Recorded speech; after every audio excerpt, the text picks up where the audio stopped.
As many fans of this channel know, I am African and I grew up in Africa. It is easy to believe that you're destined for poverty, and yes, most people from poor countries believe that. However, when I was around 17, I started questioning such assumptions, and the reason for my different opinions is because I often see rich people even in my country. But there are some other explanations for the reasons why some people are rich in poor countries. It may be that these people do ugly or illegal stuff.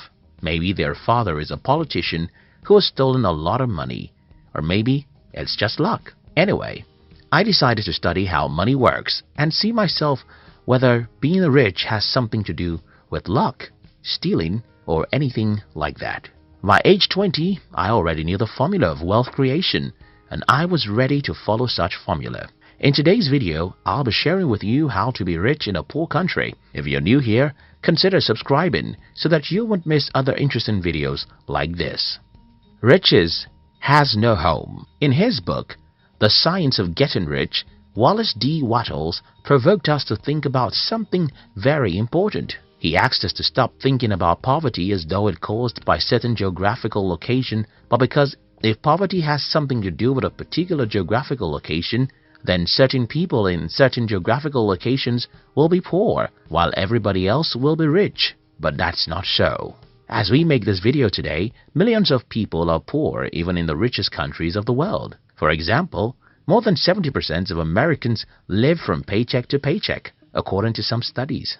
And think about this, many people even in the poorest countries of the world are very wealthy. What does this tell us? I think it's very simple. Money doesn't have anything to do with where you live. But there's another problem here.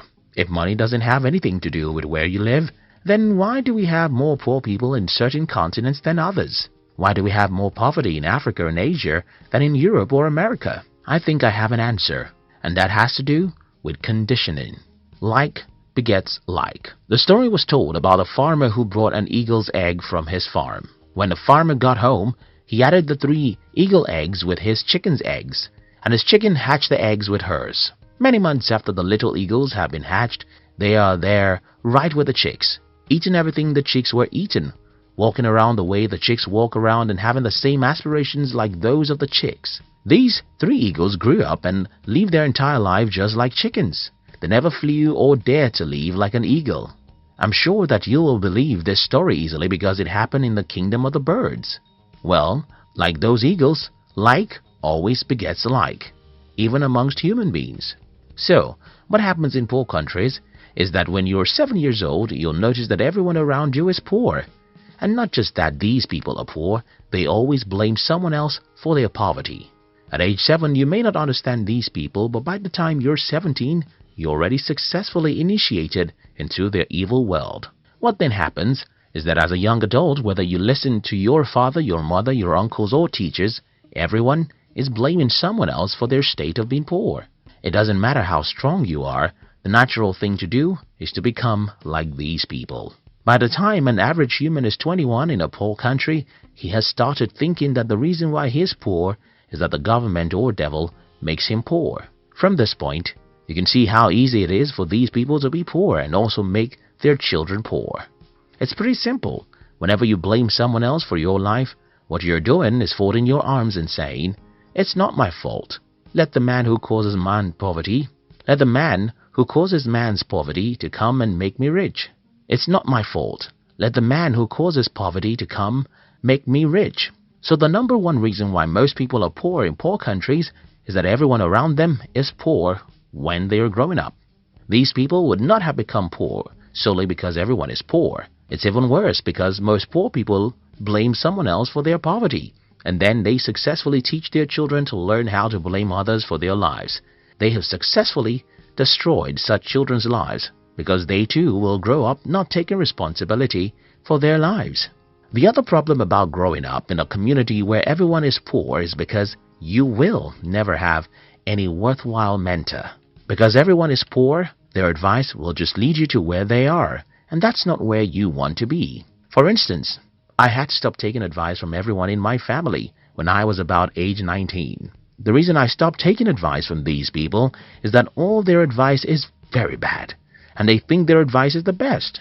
For example, my family members advise me to get a university degree because if I don't have a degree, I cannot be successful in life. They advise me that it is good to work for a bank, while I think it's better to build a bank. I mean, almost every advice my family members gave me about money, even till this day, is stupid. And what I did was to ignore them and instead choose successful people online and through books to be my models. Not everyone can do what I did. In fact, not everyone will ever have the insight into the fact that your poor uncles and parents had given the wrong advice about money. And that's a major reason why most people in poor countries are poor. The strong exploit the weak.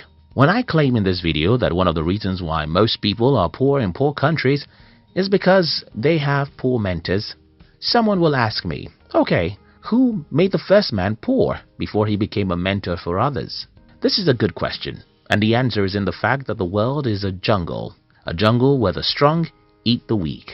Most of the years of our existence as humans are filled with battles between nations. We should also remember colonization and exploitation from one country to another. All these battles would not have left some countries poor if not because they are not physical battles. Think about it, as you would think about rape. When a man rapes a woman, he thinks it's just a physical act, but for a woman, it's spiritual and emotional. And though the act of rape can happen in 5 minutes, the victim can live with the pains for 50 years.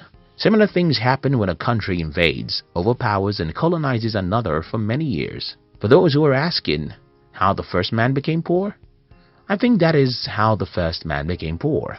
But that's not an excuse for you to be poor. You see, the poverty of your forefather may not be his fault because he was probably taken as a slave for 30 years. But your poverty is yours because you have the power to liberate yourself. Country and personal prosperity. Another reason why many people are poor in poor countries is that most people seem not to understand that there are differences between national prosperity and personal prosperity. Because most people don't know that there's a difference between personal and national prosperity, many people in poor countries want to run to rich countries. Many Africans want to run to America. Many Indians thought they could migrate to Europe, and that's another problem. You see, running to a rich country won't guarantee your prosperity, because even in the country that you're running to, most people are still poor. Now that I've tried to pinpoint some of the reasons why most people are poor in poor countries, let me try and show you how to be rich in a poor country. 1. Disown every mentor you have. Well, I don't mean that you should legally get rid of everyone in your life. I simply mean that you should stop taking their advice or spending much time with them, except they are positive-minded. Growing up in Africa, the culture of my tribe requires that I listen to and follow the advice of everyone who is older than me.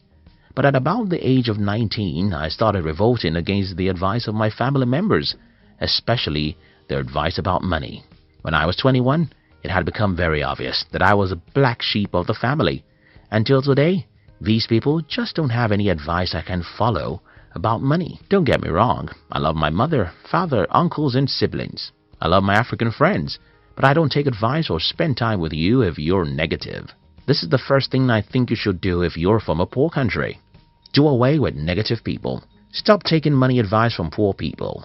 Instead, go to the library and read books from the rich and successful people. Check online and follow some inspiring people who will make you believe in yourself. 2. Understand the difference between personal and national poverty. Don't assume that you have to be poor simply because your country is poor. You can be rich, even in a poor country. As I have explained earlier, being rich is not a factor of where you are from or where you live. Being rich is a factor of how you use your mind. 3. See the half-full cup. I suffered ill health for the first 17 years of my life, and I hated life for every minute of those sicknesses. However, a few years after I regained my health, I understood that such terrible health challenges was a blessing in disguise. The lesson here is that most bad situations have hidden opportunities in them. But human nature really takes time to look for opportunities in bad situations. If you live in a poor country, you have to learn how to see the cup of your country as half full, not half empty. You have to be positive and believe that there are opportunities for you somewhere in some corner. Only you can believe that and take proactive actions that will lead you there. In conclusion, everyone watching this video from Africa or Asia should sit down and rethink their path in life. We should stop being negative about what is possible for us. We should believe in ourselves and pursue really big dreams. We should understand that money is not a product of any geographical location, but the product of our mind. I hope this video helps someone. Thank you very much for watching our videos. I'd like to give you another interesting video for you to enjoy next. But before then, our team will be very happy if you can like this video and share it with your friends on social media. If you're new here, don't forget to subscribe, so you won't miss other interesting videos like this. Look at your screen now to see 2 other videos we handpicked for you to enjoy next. We love you.